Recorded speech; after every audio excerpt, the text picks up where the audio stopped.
Peggy for CropStop.com, and today I'm going to show you my little texture boutique embossing machine from Sizzix. Is that too stinking cute or what? Now, here's the deal with this one. You can only emboss with this. You cannot do your die cuts through here. You can't do your big what are they, XL die cuts. This is only embossing. Only. That's all you can do with this. Now, some of you might be saying, well, why would I want that? I didn't think I wanted it, but I'm telling you what, to have this sit right next to me when I'm doing cards, because I almost emboss everything, it's perfect. Doesn't take up a lot of space, and I just run them through there and I'm done. Alright, that's why I like it. Anyway, so let me tell you what's going on. It comes with these two plates. These are not for cutting, and it'll even tell you on there, this is not for cutting.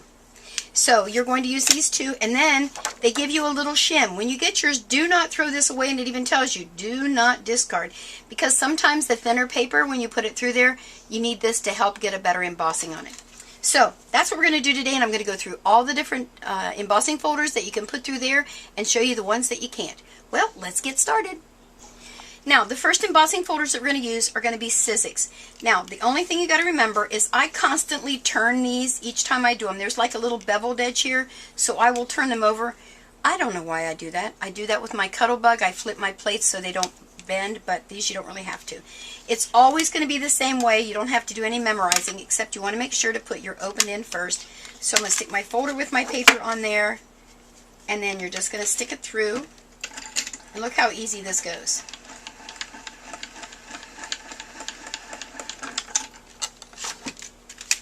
Pull it out the back, and voila, it is embossed. Now here's what I did. I did it with pink, and I went ahead and sanded it just to show you that when you use these small ones, I just took my score buddy and I did a score line across here and folded it, stamped a little sentiment right here, and I'm going to fill this with goodies, not this particular one, but I'm going to fill my little baggie with goodies and use that as a little gift topper.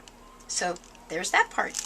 Now, the other thing I did is another Sizzix folder, but it's one of the Tim Holtz, and these are always a little bit tricky because they're thicker.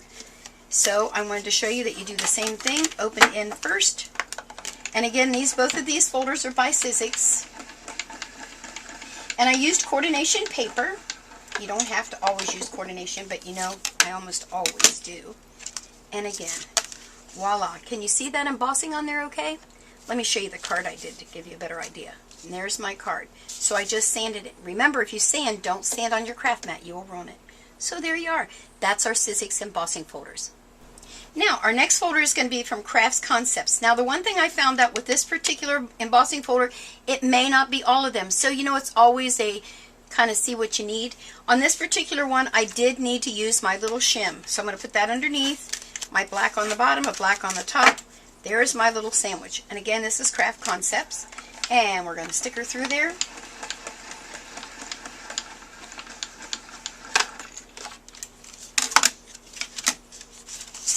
Now, I know on the black you can't really see that I embossed, but it really did emboss nicely.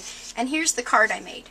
A trip to, and I'm going to stick a moon on the inside. But I wanted to show you here another way to use your embossing folders. It didn't have to be the whole thing. I did to make it look like it was the smoke and the stuff, you know, the flames coming out of the spaceship. Use your imagination. That's what I did. So there you go. This is from the Cricut machine. And this is an old stamp. I don't know whoever made that one, but there you are. Now, let's get another one. So again, this is a lifestyle. We're doing the same thing. You're just sandwiching it between the two black, and you're going to do opened in first. So this is a really easy machine to use as far as your embossing folders. Again, sometimes you might have to use the shim. It depends on the paper you're using. The coordination doesn't seem to need it. And there, I don't know if you can see the embossing, but it's there. Let me tell you what I did on this card, though. It turned out really cute. I did the embossing folder, but I put my distress markers. I just colored here with a color, colored there with a color, and there a color. A little bit of spritz of water, stuck my paper in, ran it through, and this is the look that I got. Is that too stinking cute or what? There you are. All right, let's get another one. Now, this embossing folder is by Darice. And it's the tree. I don't know if you can really see it on there. Now this one, I'm actually going to do it on the front of my card. And that I want to show you that that works just as well. And of course, we want to go open in between the two black. And I'll get a hold. This is a little tighter, but that's okay. You always want to remember, if it's too tight, you can't get it to move, don't do it. Because you will break your machine.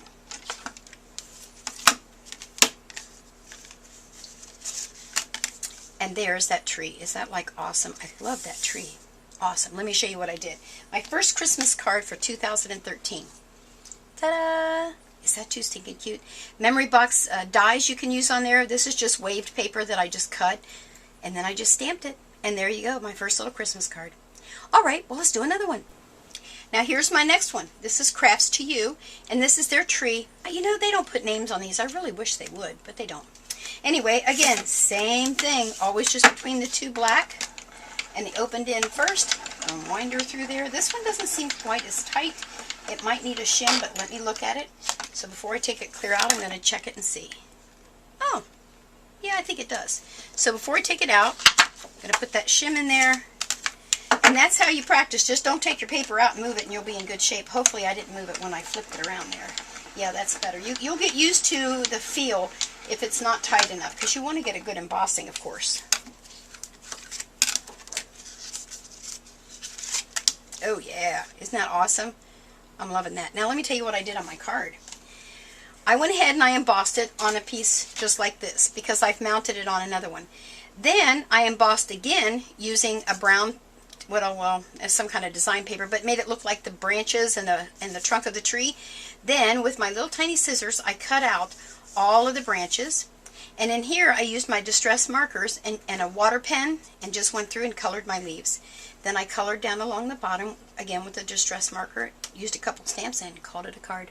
Isn't that cute? Alright, let's do the next one. Now this is from Couture Creations, and I wanted to show you that 5x7s will fit through your machine. You do it exactly the same way, putting her through there. Now on my next card I ended up using 3 different embossing folders to do the card, and I'm going to show you how I did that to show you that you can mix and match. And there we are, embossed. Now on this card, let me show you what I did. There's my background, my big Couture Creations. Here is a Cuttlebug, and I used my little border Cuttlebug. So you can also use your Cuttlebug folders, whether it's the little border or the 5x7 or your A2 size card. And then I pulled out one of the little tiny Sizzix to do my little flower. Isn't that too stinking cute? So you can use a lot of different folders, which is why this machine's pretty awesome. Well, I got a couple other things I want to show you, so don't go away. I'll be right back. Now this is one of those folders, the picture embossing folders from Nellie Snellen, and it's exactly like all the others, so I'm not going to bore you with putting it through there, but I went ahead and did this one off camera, and again, there is the embossing part. I'm not sure if you can really see it, and you can color this in. In one of my previous videos, I showed you my attempt at coloring. I'm not a colorer, so I have to get somebody to color this for me. Maybe I should do this for the kids and send crayons with it. That might be an idea. Anyway, so your Nellie Snellen folders will go through there. Now, look at this. All the other ones, this is an Embossalicious, won't fit. Can't do it. The giant Cuttlebug, you can do. No, you can't. So see there, the big 5x7s won't go through. So these are the ones you can't do. This one is one of the Embossabilities from Spellbinders. Won't go. Obvious. And of course, you know, the big Hunga Munga won't. So, all of that to show you that there's a variety that you can use through there. It's just the bigger sizes that you can't use. Which, that's when you're going to have your other machine, like your Spellbinders or your Cuttlebug or your Vagabond. But this little machine, like I said, it is awesome if you work in stations in your studio. It's awesome to have sitting next to you when you're going to be doing embossing for your cards.